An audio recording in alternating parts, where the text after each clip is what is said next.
Assalamualaikum warahmatullahi wabarakatuh. Di sini kami dari kelompok 10 akan mempresentasikan mengenai materi analisis semiotik, kode antara dan pembangkitan kode. Sebelum kami menjelaskan lebih lanjut apa itu analisis semiotik, kode antara dan pembangkitan kode, perkenankanlah kami untuk memperkenalkan diri. Kami dari kelompok 10 yang pertama, saya sendiri Afifah Ratnasari Fitri, yang selanjutnya saya Yuni Saro, yang selanjutnya saya Cita Primaksari, dan satu rekan kami yang tidak dapat hadir pada hari ini yaitu Vincentius Nathanael. Mengenai materi pertama akan dijelaskan oleh Cita Prima. Ya, yang pertama yaitu analisis semantik. Analisis semantik ini memanfaatkan pohon sintas yang dihasilkan pada proses pasif atau analisa sintas. Fungsi dari analisa semantik adalah untuk menentukan makna dari serangkaian instruksi yang terdapat dalam program sumber. Kemudian, untuk mengetahui makna, maka rutin analisa semantik akan memeriksa yang pertama, apakah variabel yang ada telah didefinisikan sebelumnya. Yang kedua, apakah variabel-variabel tersebut tipenya sama. Yang ketiga, apakah operan yang akan dioperasikan tersebut ada nilainya, dan seterusnya. Contohnya, A plus B, di mana A dan B adalah operan, dan plus adalah operator. Untuk dapat menjalankan fungsi tersebut dengan baik, semantic analyzer seringkali menggunakan tabel simbol. Pemeriksaan bisa dilakukan pada tabel identifier, tabel display, dan tabel block, misal pada field link. Pengecekan yang dilakukan oleh analisis semantik adalah yang pertama, memeriksa keberlakuan nama-nama meliputi pemeriksaan. Yang pertama, duplikasi, yaitu pengecekan apakah sebuah nama terjadi pendefisian lebih dari satu kali. Pengecekan dilakukan pada bagian pengelola blok. Yang kedua, terdefinisi, yaitu pengecekan apakah sebuah nama yang dipakai pada tubuh program sudah terdefinisi atau belum. Pengecekan dilakukan pada semua tempat kecuali blok. Kemudian yang terakhir, yaitu memeriksa tipe, adalah melakukan pemeriksaan terhadap kesesuaian tipe dalam statement-statement yang ada. Misal, bila ada operasi antara dua operan, maka tipe operan pertama harus bisa dioperasikan dengan operasi kedua. Yang selanjutnya akan dipaparkan oleh Afifah. Ya, di sini saya akan melanjutkan presentasi dari kelompok saya. Yang pertama, saya akan membahas mengenai kode antara. Kegunaan dari kode antara atau intermediate code adalah untuk memperkecil usaha dalam membangun kompilator dari sejumlah bahasa ke sejumlah mesin. Yang kedua, proses optimasi lebih mudah dibandingkan pada program sumber atau kode assembly dan kode mesin. Bisa melihat program internal yang gampang dimengerti. Dua macam kode antara yang bisa kita gunakan adalah notasi PostScript dan notasi tabel. Notasi PostScript. Pada notasi PostScript, operator diletakkan di paling akhir. Sintaks notasi PostScript dapat dilihat sebagai berikut, yaitu operan, operan, dan operator yang diletakkan di akhir. Misalkan, ekspresi A plus D dikali C plus D dapat dinyatakan dalam bentuk notasi PostScript sebagai berikut. Dapat dilihat AB plus CD dan plus sekali diletakkan di paling akhir sebagai operator. Kontrol program yang ada dapat diubah ke dalam bentuk notasi PostScript. Misalnya, if, example-nya then, statement pertama, else, statement kedua diubah ke dalam notasi PostScript dapat dilihat sebagai berikut, yaitu example, terus label kedua, yang lalu ada BZ, di mana BZ merupakan branch if 0 berarti salah, yaitu bercabang jika kondisi yang dites salah, dan di situ tertulis BR merupakan branch yang berarti bercabang tanpa ada kondisi yang dites, dalam artian kondisi tersebut benar. Arti dari notasi postfix di atas adalah jika kondisi ekspresi salah, maka instruksi akan meloncat ke label dan menjalankan statement kedua. Bila kondisi ekspresi benar, maka statement 1 akan dijalankan lalu meloncat ke label 2.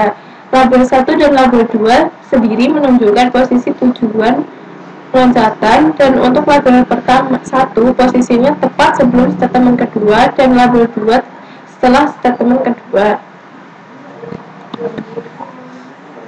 Contoh lainnya yaitu while do diubah ke dalam notasi postfix seperti sebagai berikut, dan penjelasannya seperti yang telah dijelaskan di atas tadi.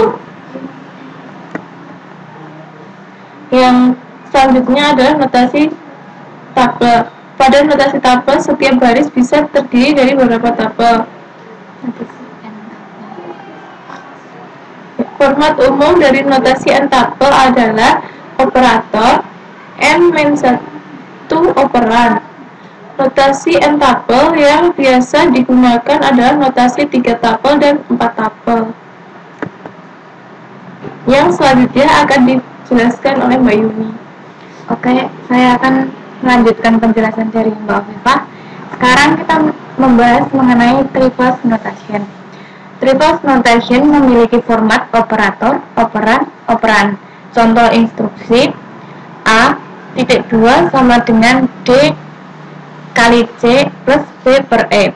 Bila dibuat kode antara triple, yang pertama itu ini yang perkalian dulu, maka ini kan operator di depan terus operan. Operatornya yaitu kali, D, C. Yang kedua yang pembagian, yang B per E, sama seperti atasnya, operator dulu berarti pembagian dulu per terus B, E. Yang ketiga itu ini yang penjumlahan dari sini sampai sini, itu berarti operatornya plus ini 1, ini berarti ini yang pertama, eksekusi pertama, yaitu berarti plus kali D, C. Yang kedua berarti koma lagi per B, E. Yang terakhir adalah semuanya, penggabungan dari semuanya, yaitu operatornya dulu titik 2 sama dengan A, kali D, C, plus per B, E, plus ya penggabungan dari ini semua tadi yang di atas.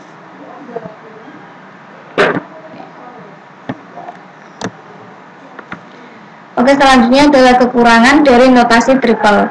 Adalah sulit pada saat melakukan optimasi, maka dikembangkan indirect triples yang memiliki dua list atau senarai, yaitu list instruksi dan list eksekusi, di mana list instruksi berisi notasi triple, sedangkan list eksekusi mengatur urutan eksekusinya. Nah, misalnya terdapat urutan instruksi A.2 sama dengan B plus C kali D per E, F.2 sama dengan C kali D. List instruksinya itu yang pertama perkalian dulu yang berwarna merah, berarti kali, C, D. Yang kedua yang pembagian dulu, ini selanjutnya berarti tadi perkalian terus dilanjutkan pembagian, berarti per kali C, D, terus dilanjut E sampai ke E. Yang ketiga itu yang penjumlahan dengan ini, yang B sampai akhir, berarti plus B per kali C, D, E. Terus yang selanjutnya yang keempat, yaitu penggabungan dari ini yang atas, titik 2 sama dengan A plus B per kali C, D, E. Terus yang terakhir adalah yang F, berarti titik 2 sama dengan F C kali C, D. List eksekusinya yaitu yang pertama dilakukan adalah yang urutan list instruksi pertama, terus yang kedua itu list instruksi kedua, yang ketiga list instruksi ketiga, yang keempat list instruksi keempat, yang kelima itu kembali lagi ke list instruksi pertama, yang keenam yaitu yang terakhir list instruksi kelima. Nah, selanjutnya adalah quadruple notation atau 4 notasi. Format instruksi quadruple yaitu operator, operan, operand, dan hasil.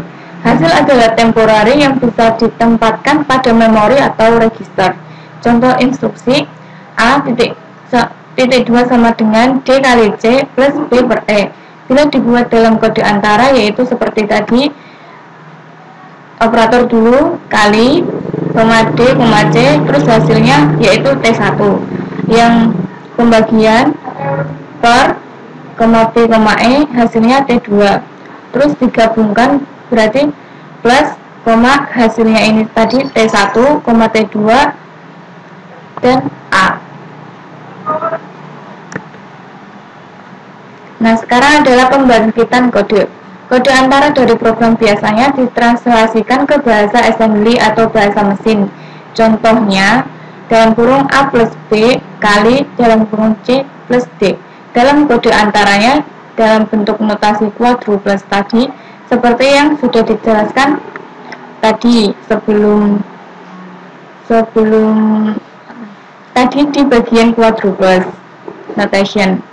Yaitu yang pertama, langsung ini, yang ini dulu, dalam kurung ini depan, berarti plus A, B, T1 ini hasilnya, terus yang kedua plus C, D, T2 hasil dari yang kedua, operator kedua, terus yang terakhir adalah perkaliannya, penggabungan dari operator ini kali hasil T1, T2 yaitu hasil akhirnya T3. Nah, sekarang dapat ditranslasikan ke dalam bahasa assembly dengan akumulator tunggal. Misalnya, LDAA muat isi E ke akumulator, yang A ini ke akumulator, terus ADDB tambahkan isi akumulator dengan B, ini ditambahkan dengan B, terus STO T1 simpan isi akumulator ke T1. Ini contoh ini sama dengan yang atas ini. Ini adalah contoh program dari materi yang sekarang ini. Bisa diterapkan di Java bisa.